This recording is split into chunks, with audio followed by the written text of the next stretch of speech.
लगे उठावन टरहे न तारा। भूप राजा सहस्त्र हजार, 10 बोले 10,000 राजा एक ही बार में लग गए, लेकिन धनुष टूटो ना। अब सोचने की बात है कितना बड़ा वो धनुष था जिसमें 10,000 राजाओं के हाथ कितने हो गए, 20,000। अब कितना बड़ा वो धनुष था जिस पर 20,000 हाथ लग गए प्यारे। लेकिन प्यारे एक चौपाई के अर्थ अनेक हैं, सुनिए। भूप सहस्त्र 10 एक ही बारा, भूप राजा सहस्त्र हजार, 10 बोले 10,000 राजा एक ही बार कहते हैं दिन को। प्यारे एक दिन में बारी बारी से 10,000 राजाओं ने उस धनुष पर जोर जता लिया, लेकिन धनुष टूटना बहुत बड़ी बात, किसी से तिल वर धनुष हिला नहीं प्यारे। महाराज जनक ने देखा तो महाराज जनक कहने लगे, काश मुझे ये बात मुझे पहले मालूम होती, ये पृथ्वी वीरों से विहीन है, तो कदाप मैं ऐसा संकल्प नहीं करता, कदाप नहीं करता। लक्ष्मण ने सुना, लक्ष्मण बोले क्या कहा जनकराज, ये पृथ्वी वीरों से विहीन है, शायद आपको मालूम नहीं कि मैं चुप क्यों बैठा हूं, क्योंकि मुझे मेरे गुरुदेव की आज्ञा नहीं मिली है। सुनो,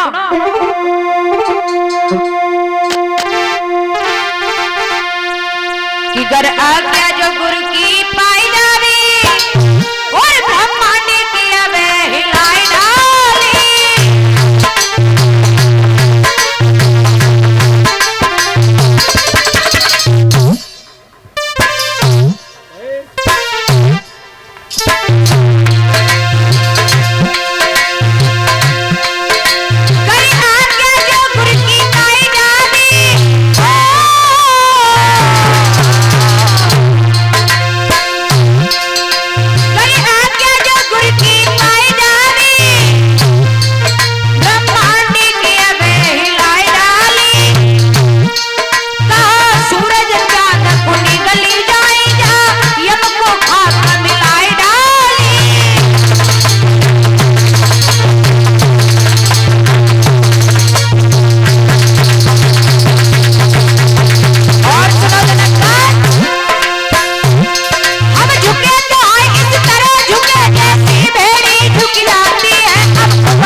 क्योंकि मुझे मेरे गुरुदेव की आज्ञा नहीं मिली है।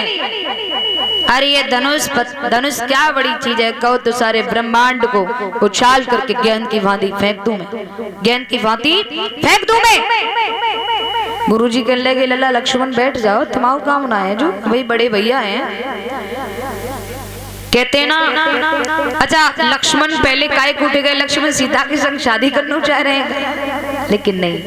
कहते ना प्यारे, सूरवीर मर सकता है लेकिन कायरता की बात को कभी सहन नहीं कर सकता है। जैसे हमारे भैया कल कह रहे थे ना, वो हमें खाना खिला रहे, क्या नाम था उनका, पुष्पेंद्र भैया, जो कितने 40 रसगुल्ला खाए गए। भूपेंद्र, हाँ भूपेंद्र भैया, जो कह रहे दीदी मैं एक जगह बेस है गई तो 40 रसगुल्ला खाएगो, और मैंने की पचाएगा क्या, और पाले जी की साथ एक पैकेट पूरी बता रहे थे। मैंने की भाई बड़ा अच्छा तुम्हारा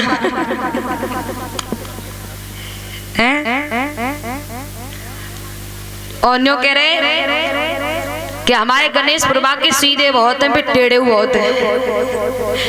तो हमें जो लग रही है कि तुम चंद्रवंशी ना, तुम तो सूर्यवंशी कहते नहीं है कि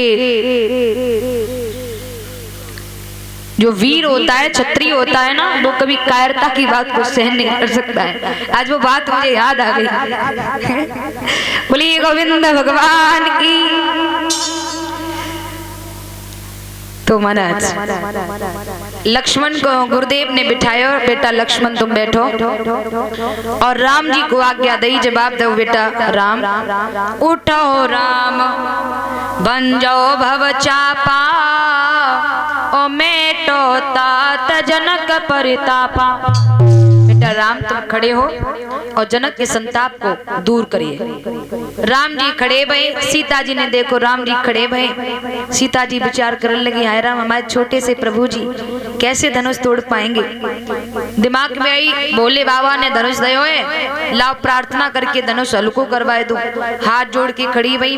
दिमाग में आई, भोले बाबा भंगिया पियन में लग गए तो काऊ की ना सुनेंगे, अब क्या करें। दिमाग में आई ऐसो करते पार्वती को ध्यान कर, फिर दिमाग में आई पार्वती भंगिया घोटन में लग गई तो वो भी ना सुनेगी, अब क्या करें। विचार किया धनुष से ही स्वयं आग्रह करती हूँ। धनुष से आग्रह किया सीता ने, ही धनुष महाराज हमारे भगवान श्री राम आपका जैसे ही स्पर्श करें तैसे ही आप टूट जाना। और जैसे ही सीता जी ने प्रार्थना की, इधर राम जी उठ के चले, गुरुदेव को प्रणाम करो। और राम जी चले, कैसे चले, बोले सहज ही चले सकल जग स्वामी, सहज ही चले, सहज। और बाकी राजा महाराजा सहज नहीं, बाकी राजा महाराजा तो कोई अपने मोछ पर दाव देता हुआ, कोई हाथ फटकारता हुआ, कोई पैर फटकारता हुआ गया, लेकिन हमारे राम सहज ही चले सकल जग स्वामी। और कैसे, मन हो मंजुवर कुंजर गामी, यानी हाथी की चाल। हाथी आयो कबू गांव में, गांव में कबू हाथी आयो है क्या नहीं, पीछे ओ बब्बा ताऊ आयो है, गांव में हाथी हवे प्यारे। तो आपने देखा होगा श्रद्धालु लोग हाथी के सामने हाथ जोड़कर खड़े होंगे और कहेंगे भाई गणेश जी महाराज ने प्रणाम कर लो, कहते हैं नहीं, है ना। और जानवरों में जितने हाथ हाथी के जोड़े जाते हैं, जानवरों में शायद है उतने हाथ किसी और जानवर के जोड़े जाते हैं, है ना। हाथी के आगे श्रद्धालु लोग हाथ जोड़ करके खड़े मिले होंगे प्यारे, और हाथी के पीछे कुत्ते आपको भौंकते मिले होंगे। सही बात है, हाथी के पीछे कुत्ते भौंकते मिले होंगे और आगे हाथ जोड़कर लोग खड़े मिले होंगे। इसका मतलब देखिए, हाथी कभी पीछे मुड़ के देखता नहीं और कुत्ते कभी सामने आके बोलो बोलो भौंकते नहीं। हाथी कभी पीछे मुड़ के देखता नहीं और कुत्ते कभी सामने आके भौंकते नहीं। इसका मतलब ये है, जिसके जीवन में स्तुति और निंदा समान हो गई हो प्यारे, समझ लेना कि उसके सर पर प्रभु की बहुत बड़ी कृपा हो गई है।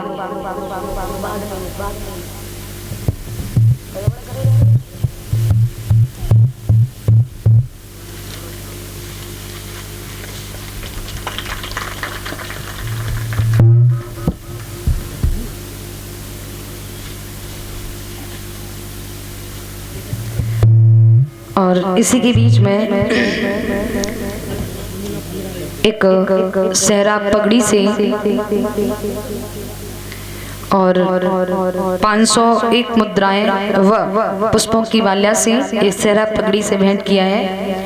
हमारे श्रीमान श्री इस अनुष्ठान के मालिक साहब श्रीमान किशन पाल यादव जी का बेटा है, जिस बेटा के उपलक्ष्य में यह अनुष्ठान चल रहा है, जिस बेटा के उपलक्ष्य में यह अनुष्ठान चल रहा है साप्ताहिक पारायण।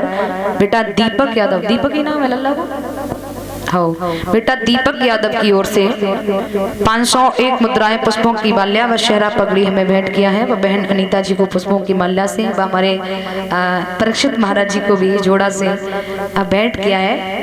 बहुत बहुत आभार, दीर्घायु की कामना है। व्यासपीठ से प्रभु से प्रार्थना है, प्रभु बेटा को इतनी सतबुद्धि देना, बेटा आगे चल के माता पिता का नाम रोशन करे, लाला सत मार्ग पर चलता रहे, गलत संगति से बचा रहे, स्वस्थ रहे, जीवन में कभी कले वेदना ना आए।